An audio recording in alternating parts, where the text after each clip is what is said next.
Alright, so this is one reason.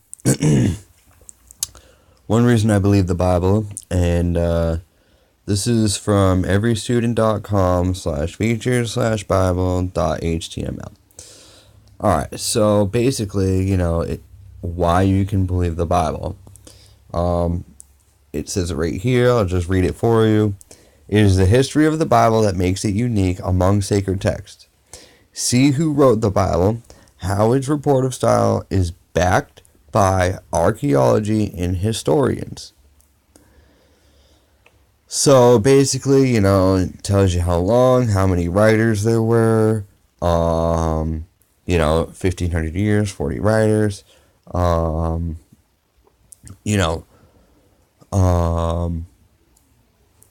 so the archaeologists have repeatedly confirmed its authenticity by places, people, and dialogue, even real events. There's even one part where they say, I'm not going to go look for it right now, but they basically say that, I can't remember who it is, but one of the apostles, I think it is, mentions,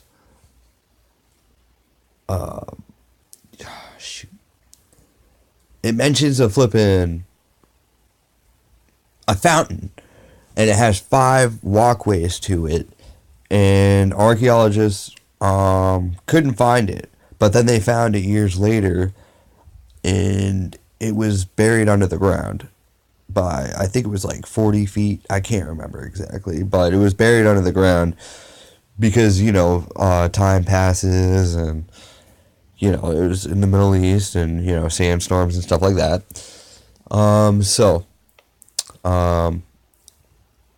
Has the Bible changed over time? Well, basically, no, it hasn't. Let's see, right here. So people say it's been changed so many times, and it has been corrupt through the stages of translation. And that would be true if the translations were not direct, but they are. They're directly from original Greek and Hebrew and Aramaic source text, based on thousands of ancient manuscripts.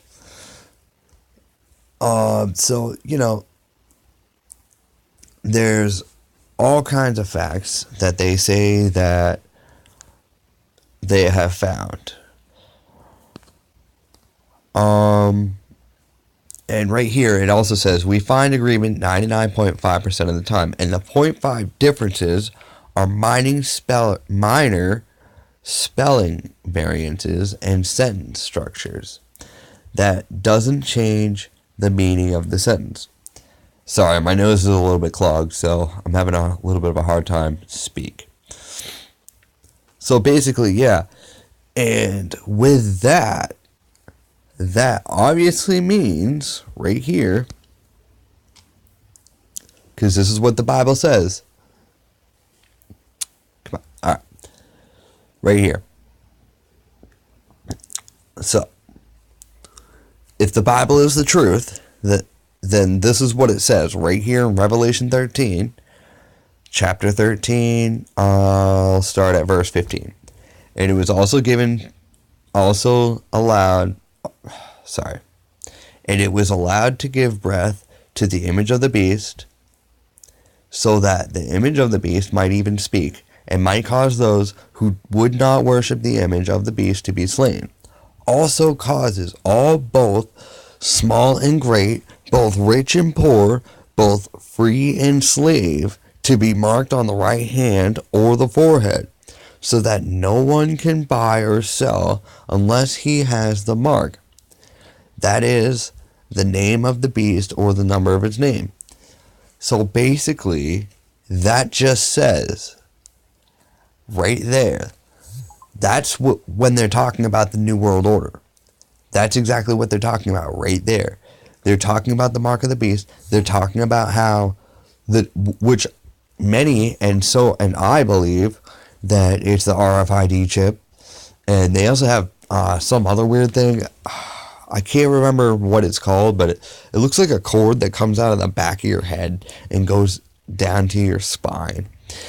And, so, that's another thing.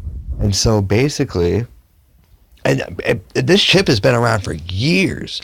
I looked it up a few years ago, like, I want to say, like, almost 10 years ago. I was online checking out, like, future ideas and stuff. And, I wasn't even looking into this kind of stuff. I was just looking into, like, stuff about futuristic ideas.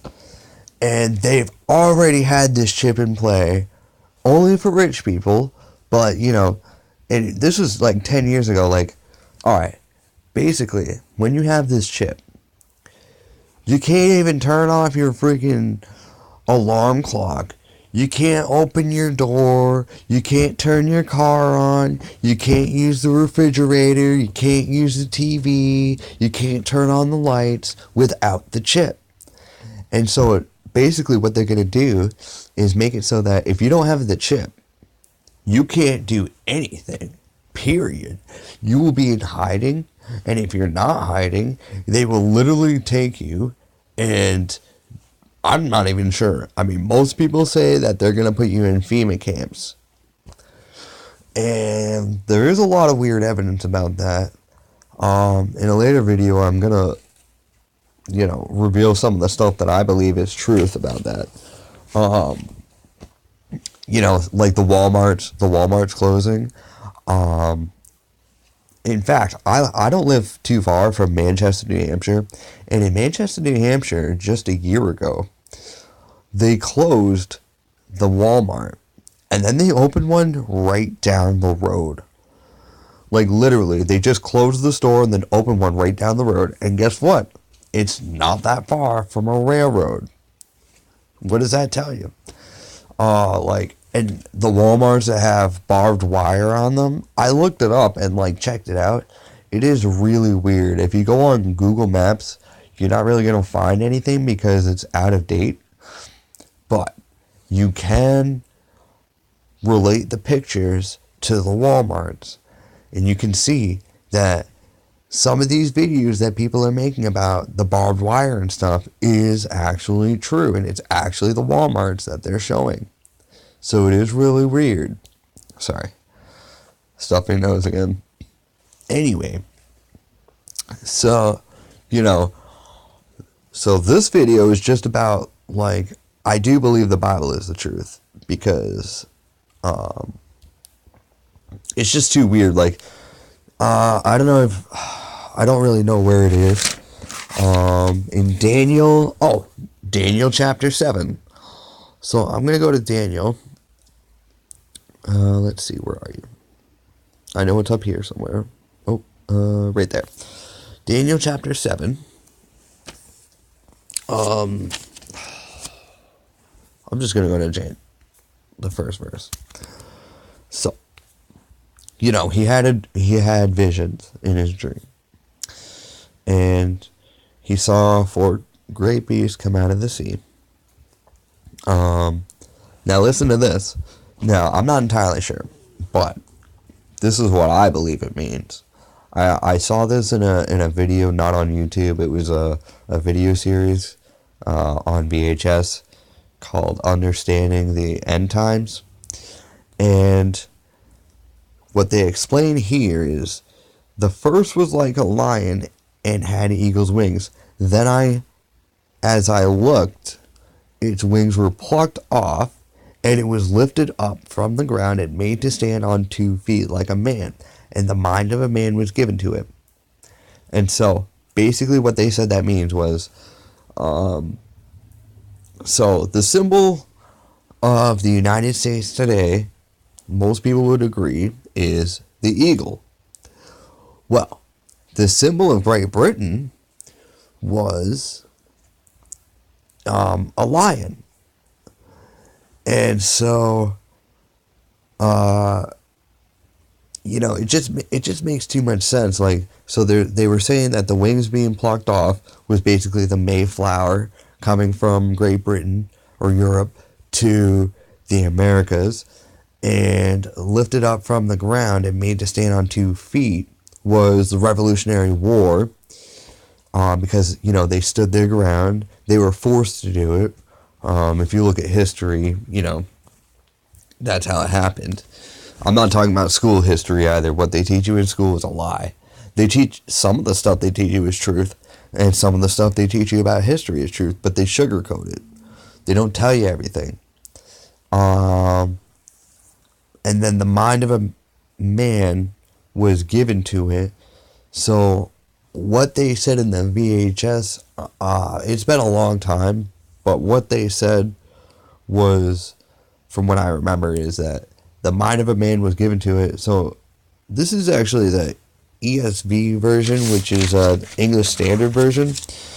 But if you look at the King James Version, it was the heart of a man was given to it. And that's George Washington becoming president instead of king. You're even taught this in schools. They tell you that, you know, George Washington had the choice to become president or king. And basically, you know, he became president. And it takes a lot of, you know, willpower to be able to do something like that. He could have became king. I mean, what would you do in that situation? Would you become president or would you become king? Because the president technically has no power. Although Obama literally threw that out of the water with all his executive orders, which I have looked up, which are actually real, and which actually exist, and which actually do bypass Congress, which is pretty messed up because nothing is supposed to bypass Congress. So, that's what the Bible says anyway. You know, if you don't believe in the Bible, you know, I mean, that's totally up to you. I'm not going to judge you for it. But I believe in the Bible. I believe it is the truth. So yeah, I mean, basically that's all I want to say about this. I mean, let me know what you think in the comments.